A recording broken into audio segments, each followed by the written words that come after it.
Welcome to day 4 of The Confident Keeper, where I'm teaching you everything I wish I would have known when I started raising chickens over the next 30 days. Today, we're talking about how many chickens should you start with.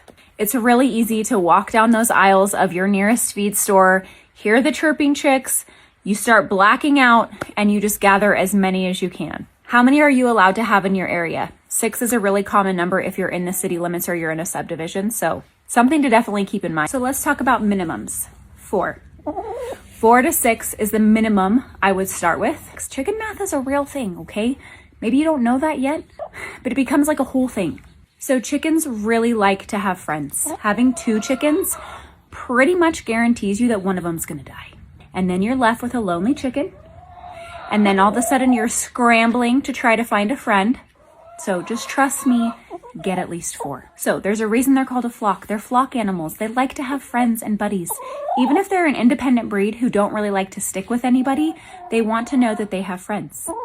Don't we all? We had to put her down. That was sending her over the edge. So we're gonna get at least 4, maybe 6, just to account for the Hunger Games that can happen. So fewer than 4 is going to be a pretty stressed flock. They could be a little bit lonely. Again, something will inevitably happen to them.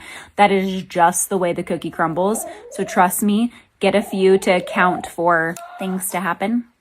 Think of it kind of like a small classroom. Overall, your dynamics are just going to be better if you have more than 2 or 3 friends. So tomorrow we're going to talk about picking the right breeds.